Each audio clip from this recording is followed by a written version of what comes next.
Radio Show with your host, Lonnie Clark. We stand together and accept that we now live in a world transformed by Fukushima. We relentlessly engage every ear that listens. We expose and confront the complete lack of accountability for the nuclear industry. Consider social engineering programs who view our bodies, minds, and souls as assets on a balance sheet. We discuss vital current issues, interview activists, and engage our audience in an effort to allow all voices to be heard. The Age of Vision Radio Show creates a venue that all will choose. We encourage our listeners to reclaim their power and their courage to take action and save our planet from the ravages of greed and indifference. Our actions matter. Every voice matters. We remind our listeners that happiness is resistance.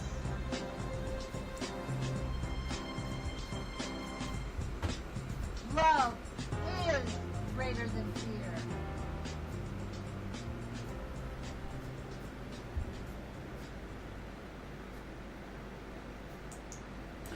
Well, good evening. This is Lonnie Clark again with the Age of Vision Radio Show. I want to thank you for joining me, and I don't know if your speakers sound as staticky as mine do, but boy, that sounds staticky. I apologize. I think that it's probably just my playback, so I hope that's the case. I want to thank you for joining us. I actually do have a couple of stories I want to bring to you. This is what I do here on the Age of Vision Radio Show because for over 40 years, I guess, how long has the nuclear industry been lying to us? This is one of the things, although I don't have the link to it in this podcast. That's what took me so long. I wanted to be up and running by 9:30, but I guess it's the learning curve. The pictures don't repeat. I have to set it up every single time. There must be a better way to do that. But anyways, that's my producer stuff that isn't your concern. So I want to thank you for joining us. If you find this show, it's actually our second show here on Spreaker, and I'm hoping to have this podcast out on YouTube, on all the other venues that are offered through the Spreaker program. So, but I am ironing out the kinks, so I'm not going to be very much promoting the show until I get things a little bit more figured out, which won't be too long because I decided I'm just going to get on and slug it out, because while I'm not doing this, there is a lot of information that's out there in the news that they have, again, been lying to us. They're not lying. This is the thing here now. They have actually no regard whatsoever whether people know about it or not. They don't care. This story was sent to me from Erika Dugan, who is a journalist, a mother, a concerned citizen whose family has been affected negatively by fracking in her neighborhood. And I hope to have her back on. I interviewed with her when I was on UCY.TV several times. And I am very anxious to arrange another interview with her. She sent me this article tonight. She asked me how I was doing. And actually with Erika, I'm hoping Erika will actually get her own show going, even if it's a half an hour show once a week. But she knows a lot about fracking and the fracking industry, and she's just an awesome journalist. So I'm hoping that we can get her on my channel here and give her some time. So let's get to this story that she sent me. It was really awesome. It was written in what's called News OK, because she's from Oklahoma, right? NEWSOK.com. News OK. And it was written by Robert Hayes. And the title is this: Radioactive Materials in the Oil Field. This says News OK, the Oklahoman. So this is Oklahoma City News, Sports, Weather, and Entertainment. And what page is this on? I don't know. It's under articles, just under articles on this thing, so you can look for it. It's Robert Hayes. I left the link in this page description. Basically, everything in the universe is radioactive. More specifically, all materials contain radioactive atoms. The Earth alone is sufficiently radioactive that the primary heat source for the molten core of the Earth is believed to be from radioactive decay of naturally occurring radioactive materials. And the nuclear industry loves to give acronyms, so guess what this acronym is? NORM. As in normal. Everything's normal. We're all radioactive, so don't worry about it. Common examples of NORM include uranium, thorium, and radium. All living things also concentrate radioactive potassium and carbon into their bodies. Cosmic radiation is continually generating radioactive beryllium in our atmosphere, and every star in the sky, including our sun, is effectively nothing more than a nuclear fission reactor, spewing out large amounts of ionizing radiation, including X and gamma rays. All of these radioactive materials are considered NORM, naturally occurring radioactive materials. NORM is commonly encountered in the oil field. Bit cuttings from any well dug will contain NORM, with the actual amount being simply, let me read that sentence correctly, I butchered it. NORM is also commonly encountered in the oil field. Bit cuttings from any well dug will contain NORM, with the actual amount being simply that which was present in the earth removed at that location. There are even reports that some bit cuttings have been known to set off radiation alarms at disposal facilities due to elevated NORM levels in the soil. Typically, the removed soil from drilling is substantially below the NORM levels required to set off radiation portal alarm. Wow. Hydraulic fracturing, commonly known as fracking, will often involve deep horizontal drilling where the rock is fractured to allow portions of the hydrocarbons, i.e. natural gas, to flow back into the drill hole. The water typically is mixed with sand and then pressurized. That doesn't make sense. The water typically is mixed with sand and then pressurized in the well to force the sand into the cracks and fissures in the rock to hold these fractures, allowing the natural gas to continually flow back into the drill hole. So basically that explains it. But I think that was a graphical error. What do you say that? What's that word? Typographical error. Thank you, Lonnie, for accessing your brain at 10:09 at night. So let's do this again. The water typically is mixed with sand and then pressurized in the well to force the sand into the cracks and fissures in the rock to withhold these fractures open, allowing the natural gas to continually flow back into the drill hole.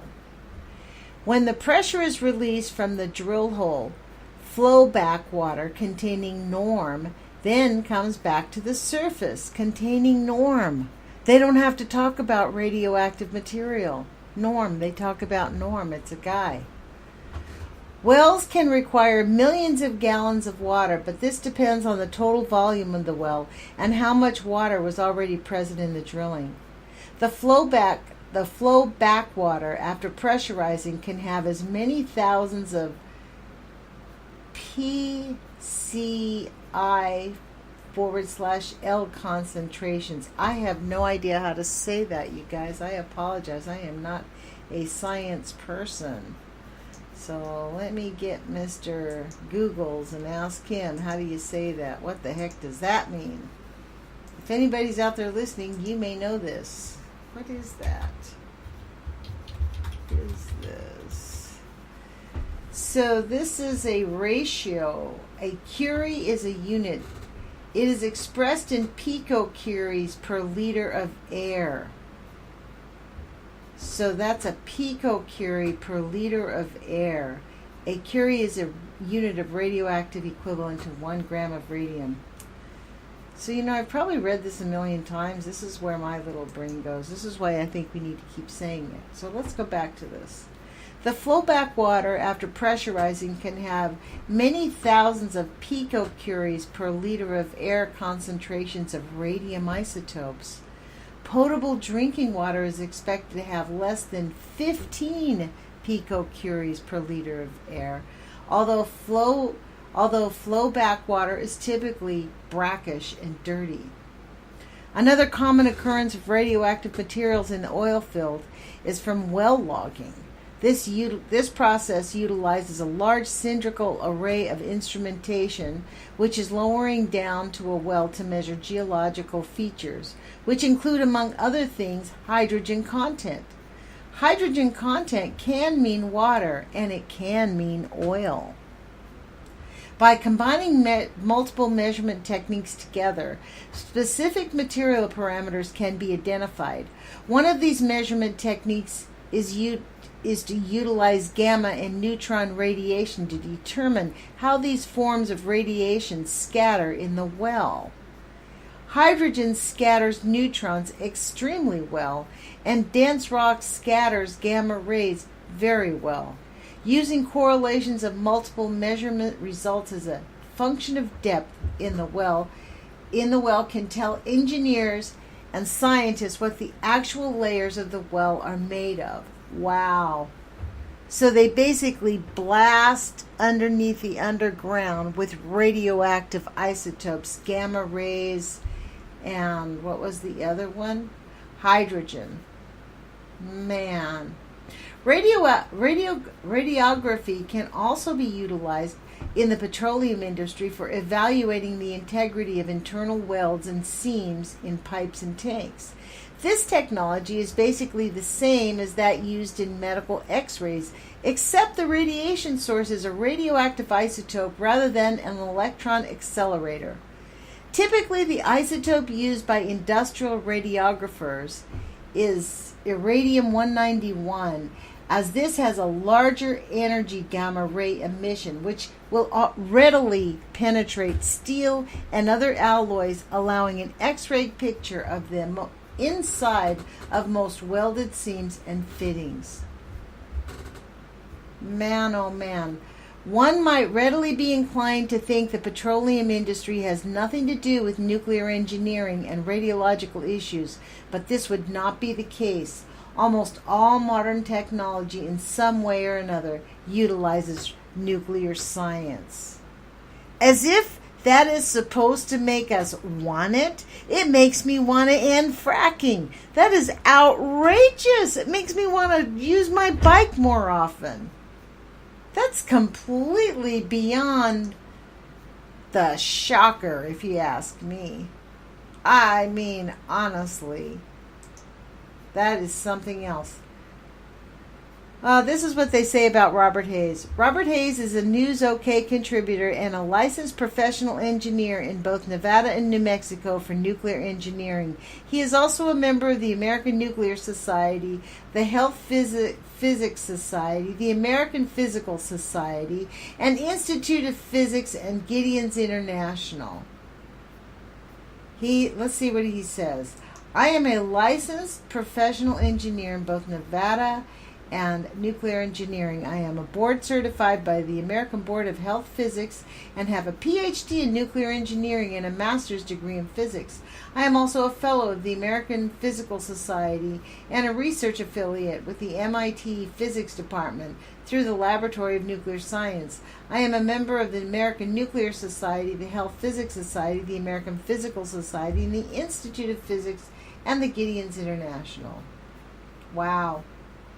Well, let's come back. I am going to bookmark this man because that is something. I'll just read it. I love to read what they say.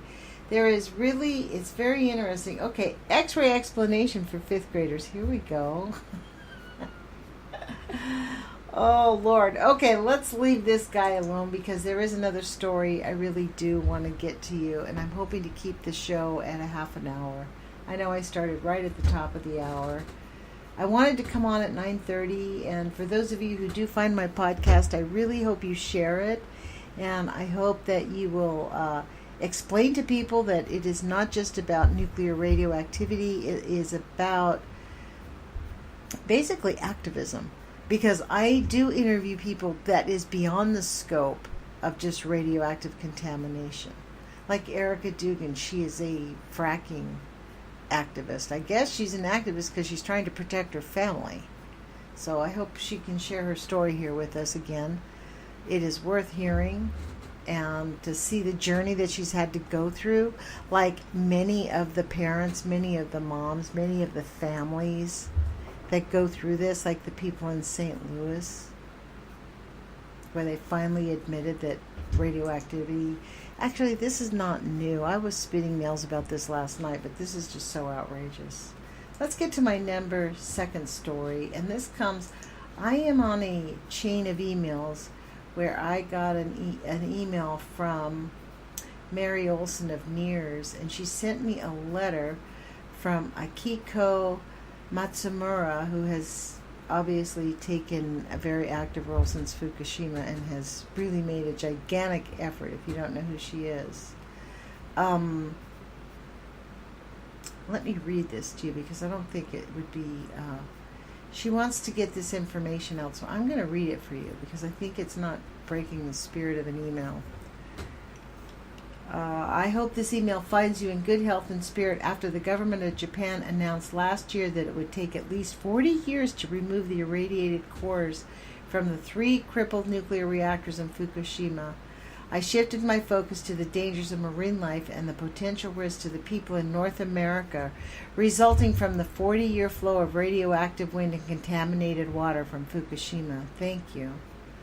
If you ask Japanese volcanic scientists and seismologists about the possibility of an eruption of Mount Fuji and the strong earthquake in Tokyo in 40 years, they say it is almost sure to happen. And as a side note here, just as we know that we are going to have a big, gigantic earthquake here within the next 50 years in the Northwest, the Cascadia Fault Line, they're expecting a 9.0. Back to her email, though. So even though major damage to human life, the environment, and the economy is likely to occur, people ignore it because they cannot think that far ahead. That's just 40 years. Meanwhile, radiation remains dangerous for thousands of years. How do we learn to connect these long time frames of our human lifetime? I am pleased to introduce California's Wildfires and Nuclear Radiation, written by Greg Lean, L-I-E-N, just as it sounds, an environmental and land use attorney practicing in Lake Tahoe, California. Going forward, I plan to introduce the opinions from observers and experts from many fields about the 40-year accumulation of radiation from Fukushima. I look forward to hearing what their suggestions for what actions we can take now to reduce the burden on our future generations. Yours truly, Akio, A-K-I-O, Akio. So her name is Akio Matsumura. And this is the story that she forwarded, and this is Greg's story, and it is on her website. I do have a link. She has a blog, and you can certainly follow her. She is really an intelligent person. Like, as soon as she realized it was going to take them 40 years, she's like, okay, now what can we do to prevent the contamination to North America? Okay, let's see. Is this his article? Here it is. Okay. So it says, this is titled August 7th, 2018, California's Wildfires and Nuclear Radiation, a Personal Story, Greg Lean. When I purchased a commonly available radiation detector right after the Fukushima disaster in 2011, I never would have dreamed how it would impact the way I saw the world. Since then, I would periodically test the level of radioactivity around my home here in the Sierra Nevada mountains in California. Nothing was ever out of the ordinary, and my own readings were generally in the 30 to 50 counts per minute range. Perfectly safe, or so I thought. That all changed this spring when by chance I happened to remember that testing an air filter would show the presence of hot particles. Since I happen to own 2 air cleaners with HEPA air filters, I got out my detector and laid it down on one of the HEPA filters. Immediately, the detector went into a wild frenzy of clicking, punctuated by the flashing of the red light each time it was bombarded by ionizing radiation. Thinking something had to be wrong, I tried again, only to have the same result. I tried again on the other air filter and found an even higher result of over 800 counts per minute. Since I had at that time been working with Akio for about a year and had been introduced to several of his nuclear experts by email, so it's a he, I reached out to them asking what could possibly be causing this disturbing result. All agreed this was a high result and the prime suspect of radon gas. Radon gas is common in this area and can be a threat to health. I promptly obtained test kits for my indoor air and well water, sent them in, and within a week I had the results, all completely negative. At this point, concerned for the health of my family, I began testing everything I could think of to try to determine the source. Floor tiles, countertops, and a few other things registered higher than the ambient level, but I was assured that this couldn't contribute to more than 30 counts per minute in the total. After about a week or so, I remembered reading, many years after the Chernobyl disaster, people living there who heated their homes with wood, like we do, released radiation into the atmosphere once again in the burning process. We have 2 wood stoves in our home, one large one in the living room and a smaller one in the master bedroom. Since the fine particulate material on the ash might contaminate my detector, I laid down some sheets of paper towels on the ash below the stove in my bedroom and switched the detector on. Immediately it registered a far higher than ambient level and beyond. Same in the living room. Same at the neighbor's house. The source apparently was the firewood, mostly cut on my own land. Most of my neighbors heat with wood too, at least as a backup. Wood smoke, as I was well aware, is composed of extremely small particles that are easily breathed into the body and absorbed. The implications of this discovery were disturbing. There were radioactive particles in the air that we were all breathing, apparently in large quantities. These particles had apparently been bioaccumulating in the woods around my home for many years, and we were resuspended when burned. I immediately began monitoring my indoor air regularly and took a reading of the HEPA filter whenever I could, generally hourly when I was home. Since the level of radiation was much lower without wood smoke indoors, I decided to put one air cleaner outdoors and leave the other indoors. I got a fresh legal tablet and started a protocol where I would take a reading of each filter, take a picture of the result on my radiation detector with my smartphone, and write down the results. This quickly showed that there was not much difference between the readings indoors or outdoors. What I did not know at this point was that it was a localized problem or whether it was a more widespread problem. With the fire season approaching, I abandoned taking two readings and focused on carefully taking readings outdoors, recording them, and taking a picture of the sky when smoke or clouds were present. Pardon me. Not knowing that a fire event was likely going to happen in the upcoming months, I wanted to be ready to see if the smoke from wildfires outdoors would result in similar levels of radioactive particles as I had found indoors. I never could have suspected that the wildfires in California would be as epic as they have been this year. We live in an area vulnerable to fires and we take them seriously.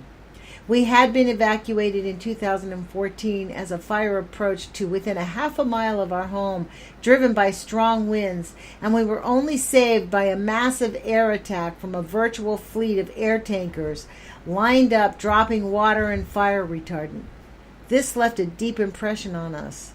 My stepson has since become a fireman and has just returned from a deployment to several fires, and after nursing an injury and getting a clearance from his doctor, will be back on the fire lines. As horrific as this season's fires have been so far, with all the destruction of homes and loss of lives, what disturbs me most is what I have recorded in my logs, photos, and readings. At the peak of the fires and the smoke just a few days ago, the readings were significantly higher, and not just by a little.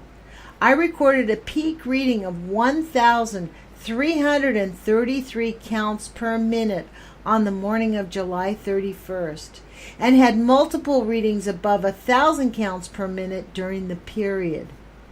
And none of the fires even got close to us this time. The likely source of much of the smoke here is a fire near Yosemite National Park, over 100 miles away. I suspect heavier concentrations of smoke would yield higher results. Has the vast bulk of the 40 million population of California just been unknowingly exposed to high concentrations of radioactive particles? What are the constituents of these particles? How hazardous are they? It was recently widely reported that radiation from Fukushima in the form of cesium-137 was detected in small quantities in California wines. There can be little doubt that cesium-137 from Fukushima has been absorbed by all vegetation here, and when reburned, is re-released. This situation cries out for a serious study. I have no experience or academic training in this field. There may well be alternative explanations. I can see from what I have recorded that there are nuances and variances over the course of the day that probably reflect complex processes. All I know is that what we have been breathing shows indications of being contaminated with radioactive particles. It is strongly implied that this radioactivity has been silently concentrating in the plants around us, and is presumably in the food we eat and in what we drink as well.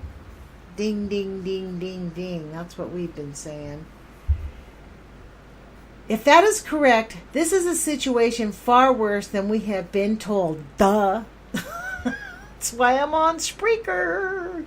It is likely a global problem, as the exotic and unnatural particles that never existed on this planet previously until the dawn of the nuclear age have now found their way into the air, the oceans, and every living thing. That, my friends, is what I call the one-drop rule. With California on fire, my hope is for all of us to burn away our own complacency and reignite our own passion to serve life itself in each moment. We can all do something to help according to our abilities, as Akio has selflessly done for many years, using his gifts in bringing together international leaders for important common goals. Time is short. The problem is measured in time, in lifetimes, and potentially for some of us, shortened lifetimes at that. Well, I would say, Mr. Lean, that we are all having shortened lifetimes. We have all been exposed at a very grave level, and we have not been told how bad it is. And those of us that, just like I said last night, the new N-word is nuclear, baby. What did this guy just say? He was boasting in News Oak, man. How, don't be shy about radiation. It's natural. It's everywhere. It's norm. Norm's with us, so don't worry about it there. Really? This man measured 1,333 counts per minute. People in St. Louis, living in parts of St. Louis, folks, if you don't know it, St. Louis has a very grave problem. The government took this uranium, which this young man says is everywhere. Common examples of NORM include uranium, thorium, and radium. All of those things are present in St. Louis. In Coldwater Creek, the government worked for 18 years. They worked really hard. That community worked really hard to get that contamination moved. So that area is cleaned up, and then there's another area called the Westlake Landfill where they had some uranium that was bought and sold. I don't know how legal it was, but that has been mixed up in a fuse wrap site that had conducted bad practices, and now it's on fire underground. It's called a smoldering event. And so people living in those two communities are suffering. They're not very far. They're all around the airport, but there's a pockets. I've actually learned about pockets of communities out there in the St. Louis area, like across in Illinois. There was a place in Weldon Springs. People have suffered greatly from radioactive contamination and the grotesque misuse of the nuclear industry's responsibility to protect the people from the contamination. There has been actually no effort. And if those of you who don't know about it, there's something called the Price-Anderson Act that most of the people that when you hear about the Price-Anderson Act, I should dedicate a whole show to this. I think I will. I see it's 10:32. I'm going to go on for about 5 more minutes.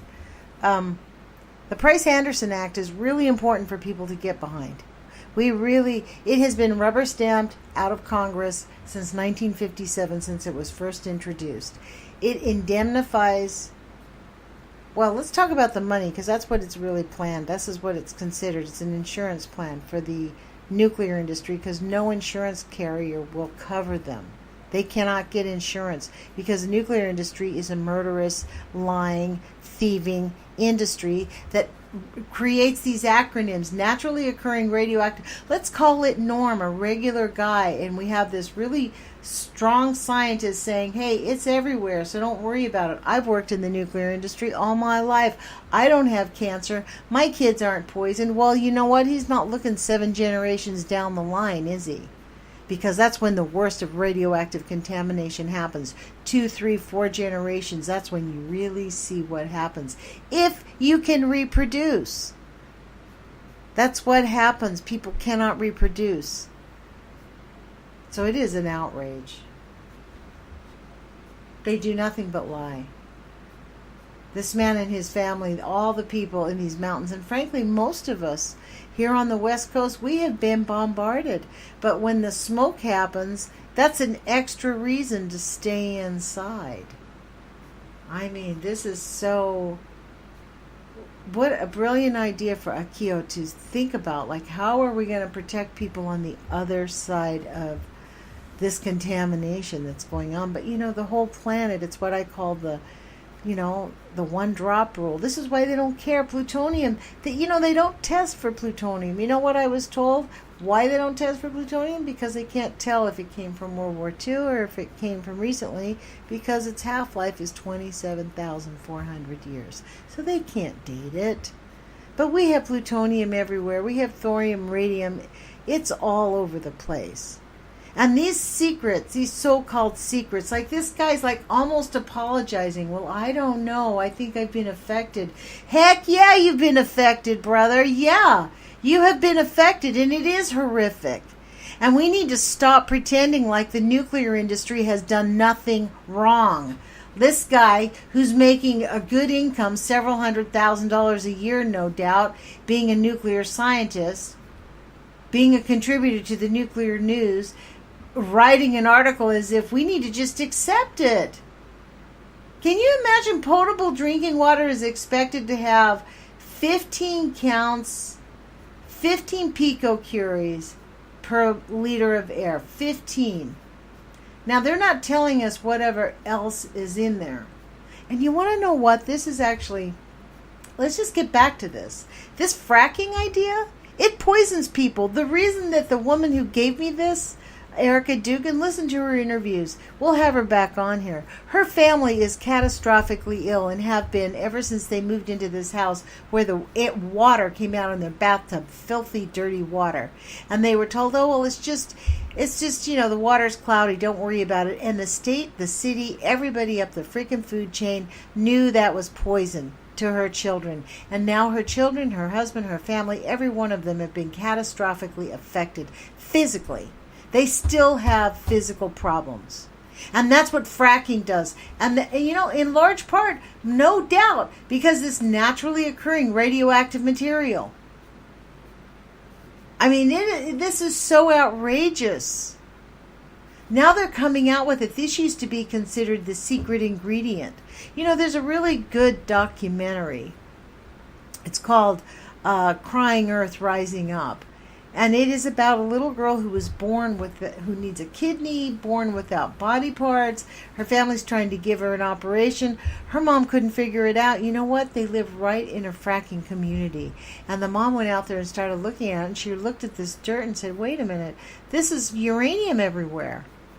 This is what happens when they mine uranium, when they do fracking. They throw radioactive contamination out there, and then they look at the family as if it's the family's fault. You feel guilty, like it's your fault, like you have a child born with birth defects. Well, do you know that John Goffman, the one of the fathers of inventing the radioactive nuclides, I think it was uranium-237, I think, one of the big ones, right? They did these scientific studies right after they discovered all this, and the government wanted them to come back with the news that, we could use this radioactivity. We could just use it and it would make a great energy source. It won't harm anybody. There was three options. They were really told specifically they wanted them to come back with a result that, yes, we can use this radioactive waste and we can put it into our food supply, we could put it on the grounds, and it's not going to harm anybody. They came back unequivocally that it is detrimental and will kill people. Now, the government said at the minimum they wanted them to say it's not going to harm anybody. When they could not get their studies, they had them go back over and over and over again. They experimented on human beings. I did a reading on this on my YouTube channel. The oral history of human experimentation. It was John Goffman's, and it came to me in a used book, and I decided to read it. And it was ordered by the Department of Energy in the early 60s because the woman taking over, Mabel something, she was mortified that when she took over, there was no systematic documentation of the nuclear industry. She couldn't find one signature on file that showed that the government gave anybody permission to experiment on human life. So she decided to go to all the participants of the Manhattan Project and ask them questions directly. How is it that you guys started experimenting on people? Because they experimented on a lot of people. And in fact, they've experimented on all of us. Look at this guy, the wildfires of California. He mentions this briefly. There is cesium-137 in California wine, folks. We've known this for a long while. There's cesium-137 in tuna. They don't even test for tuna anymore. They don't test cesium-137. You know why? 100% of the tuna tested positive. They stopped testing years ago. And in fact, that's probably one of the greatest crimes that I believe Hillary Clinton did. She told the emperor, the ambassador of Japan, that they were no longer, we are not going to test for food from radiation from Fukushima. And in fact, we do not. We import our rice from Fukushima. We do import beef from Fukushima. People think we don't, and I'm making these wild statements. Go look it up for yourself. Don't rely on my words. It's all right there. No, we have not. No, Mr. Greg Lean, we have not been told the truth at all. And not just because of Fukushima. We haven't been told the truth at all, ever. Maybe I'll go to the full hour. My show normally is a full hour show. When I did it before on ucy.tv, I would take a full hour because these topics cannot be discussed in a brief 30-minute show. because we have got to push back. They have had 80, 60, how long has it been? At least 60 years of them straight up lying. 1957, the International Atomic Energy Agency pushed through several pieces of legislation. They got the Price-Anderson Act through the Atomic Energy Agency, which is now the NRC. You know what else they did? They signed a contract at the United Nations with the World Health Organization, which gives them censorship authority over the World Health Organization. The scientists at the World Health Organization are not free to come and go and study what they want in a nuclear accident. They are sent in and told specifically what they can study, who they can study, and when. And if they come back with a result that they don't like, the IAEA just basically says, you can't publish this study. Sorry. The classic lie that they've done was what they did in Chernobyl, where they say only 1,500 people died. They think we're stupid. People are still dying from Chernobyl. This is what the IAEA forced the World Health Organization to do after Chernobyl happened. And you can look this up. This is as solid as gold. They refused to let the World Health Organization go to Chernobyl for 5 years. After 5 years, they were allowed to go there and study only children. And after they went there to study the children, they were only allowed to study 3 types of radiation. Cancers, 3 types of cancers. So they came up with this idea that said, well, a nuclear meltdown doesn't cause cancer except after 5 years and only in children and only 3 types of cancer. How Orwellian is this? Up is down, down is up. The racist president isn't a racist. Honestly. Ooh, we're having a close election tonight. Really? Not really. No. This is why I do the show, folks, because we got to push back. We have got to push back. And I'm glad that this guy, Mr. Greg Lean, he's an environmental lawyer. And he's saying this so timidly. It blows me away.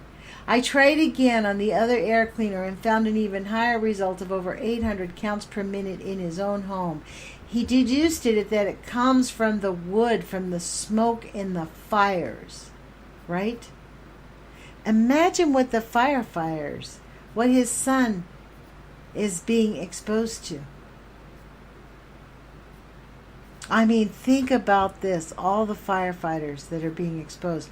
And no doubt it is not just the firefighters in California. I bet you if you could take these levels of radiation, and they would be everywhere, because guess what? We've had plenty of nuclear contamination all around this planet. They bombed the daylights out of us after World War II was over, just to experiment on us, just to see what it was like, because they were crazy lunatics. They still are. Look at this guy.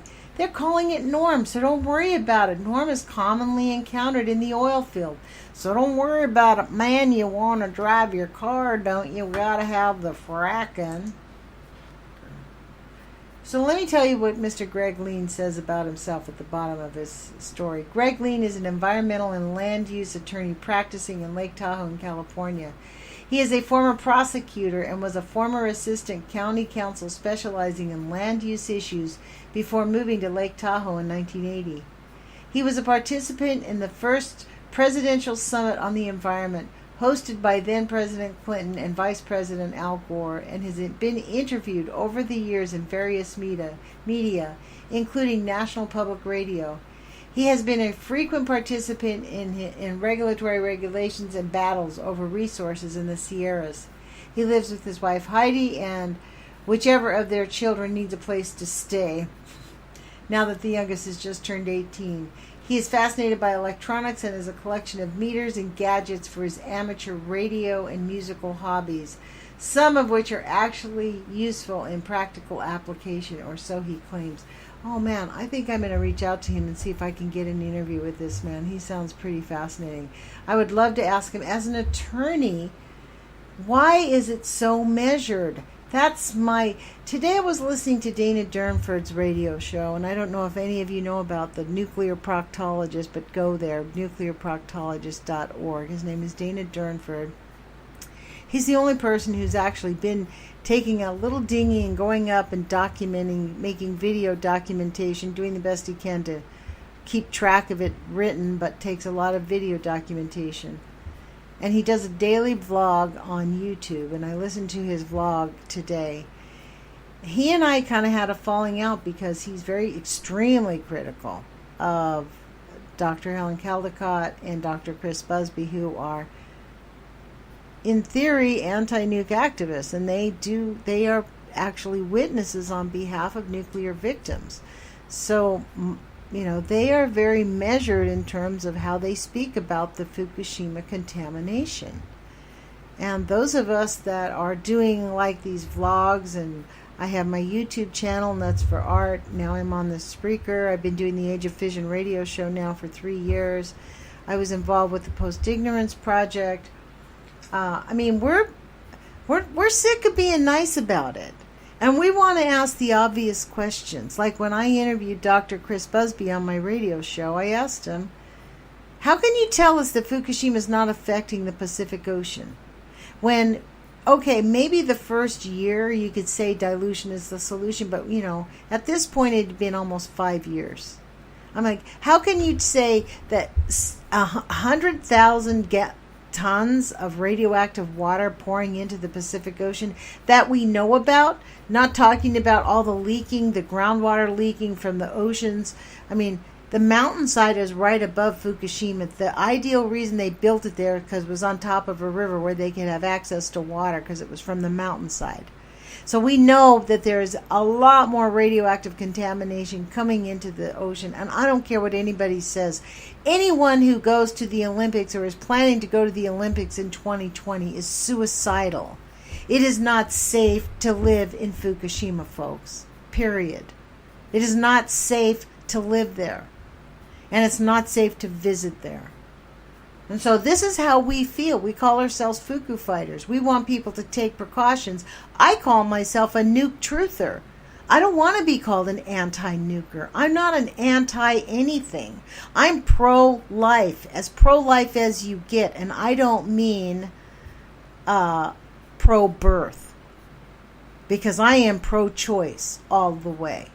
Pro-birth is not pro-choice. It's not pro-life. I mean a real pro-lifer who respects Mother Earth and respects our planet and wants to speak truth to power, because these people have been lying to us about everything. Here's this attorney. He sounds like a really awesome human being writing this article about finding out that his house inside on his air filters, 1,300 counts per minute. And yes, they have been negatively exposed.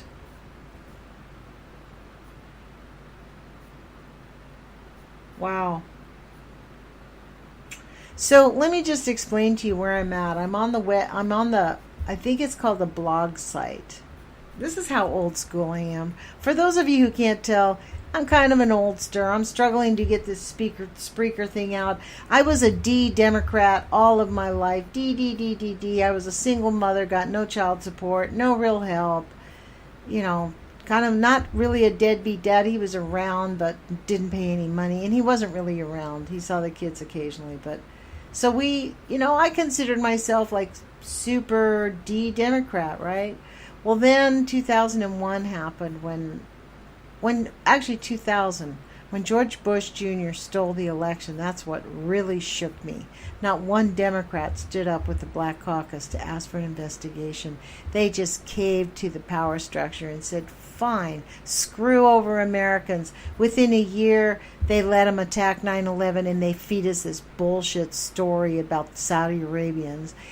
And then they slam in the Unpatriot Act. Boom! And I started getting active.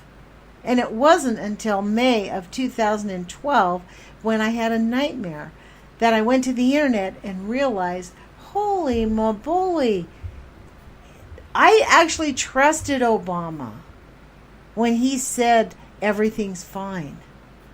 So when we're talking about the disenfranchised Americans, this is the voice of the Age of Fission radio show.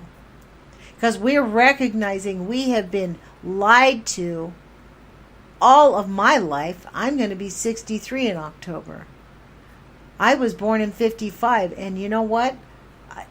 Dr. Busby says the people that were the most contaminated were born between 57 and 62.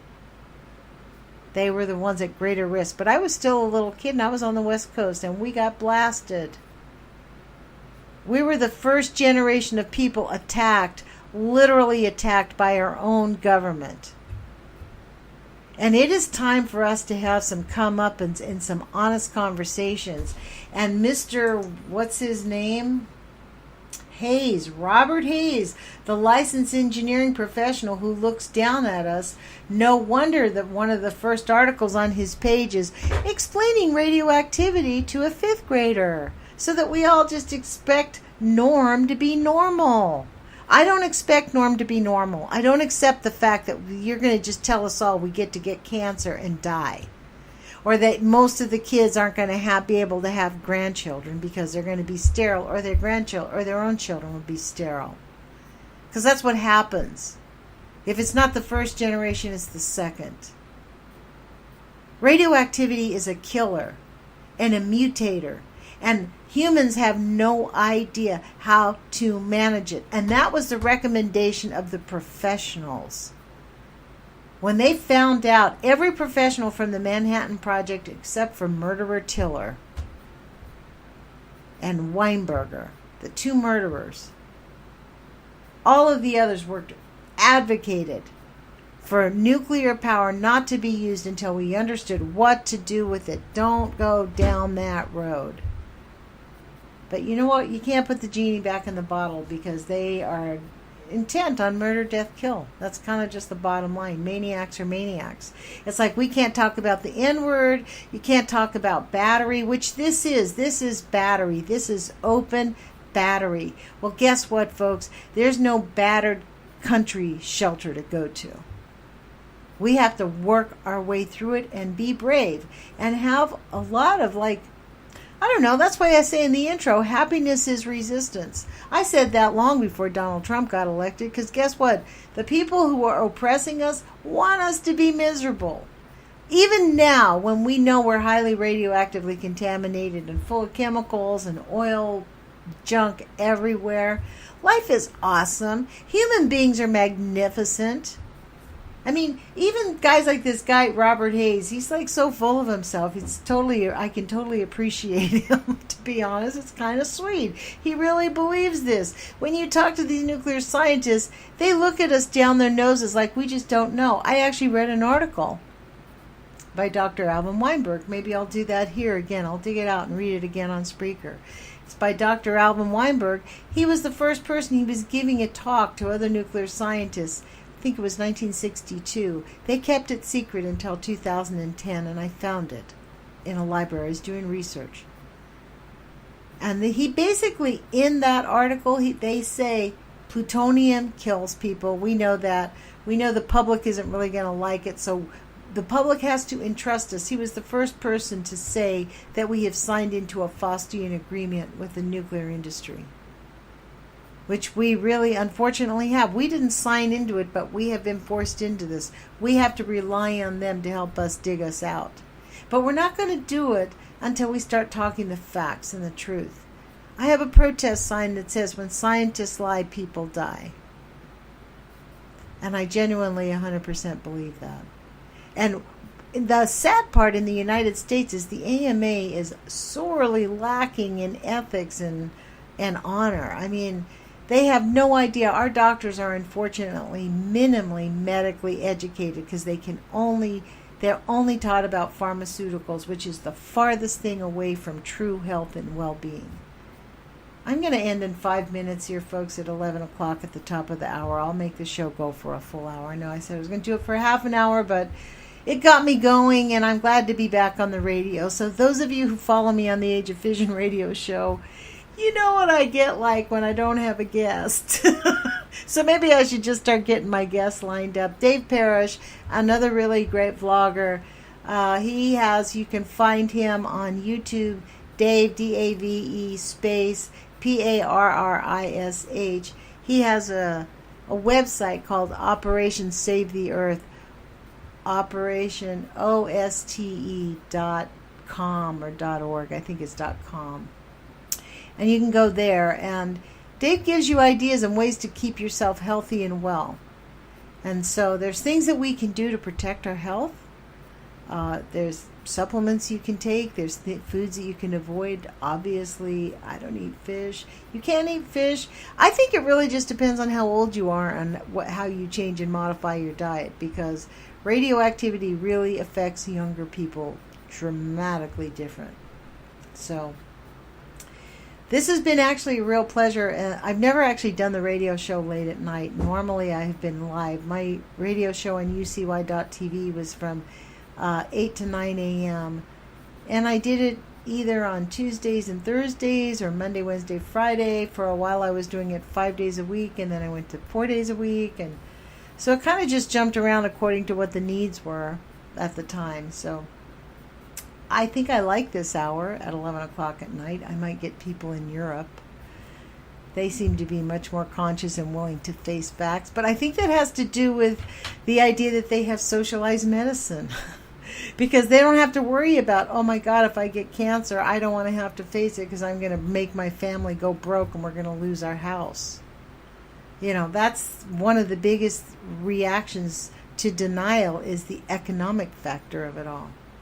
So I think it's really an important idea that we get real about what we're really doing here, and why we're doing it, and how are we being complicit with these scientists, these nuclear scientists I actually got into an argument with and actually, to be honest, he did. Maybe it's because I'm a flaming liberal, or maybe it's because I'm a Libra, but he actually did sort of change my mind and help me think about things, just like Dana Durnford does about Dr. Busby. I mean, I didn't complete that thought about the conflict with Dana Durnford on the nuclear proctologist. His argument is that Dr. Busby and Dr. Caldecott intentionally don't describe how catastrophic Fukushima is because they don't want to freak people out. I disagree with that, right? So it's the same thing, like people don't want to hear about it, so people tend to not do it. But what makes us complicit? At what point are we going to stop allowing the nuclear industry to kill children and kill people? I mean, it's already out there. It's the one drop of plutonium, right? One drop of plutonium is enough to kill everybody. What is it? A 32nd of a millionth of a gram of plutonium is enough to kill a person. Woo! Well, I think I'm going to come back again tomorrow night at 10 o'clock. This seems like an easier hour for me than 9:30. Give me time to set it all up. I appreciate everybody listening. If you hear this podcast, please share, please like. And as I say to people, put your courage feet on. And to me, that means take action. When you know you have to take action, you do the right thing even though you're afraid. What we're doing here as Fuku fighters is standing up to the nuclear industry and the power that has been oppressing us for 70 years. And we're saying you're liars. You're understating the fact, and you're killing people, and you're killing our planet. And Fukushima is definitely affecting the Pacific Ocean. This story by Mr. Lean tonight that he reads about. The fires in California are re-energizing the radioactive contamination in the forest that has settled on the forest. One person's filter got 1,330. On average, it was 1,000. So that's my little notice. It's time to go. If you guys want to join me on my YouTube channel, I'm reading Carl Grossman's book, Weapons in Space. That is Nutzforart. And I also am on www.kepw.org at 6 p.m. on Monday and at 11 p.m. on Thursdays. So you can join us here. I'll be here much more often. This show is going to be podcast on KEPW. I want to thank them for that. I want to thank you for joining us. Talk to you guys later.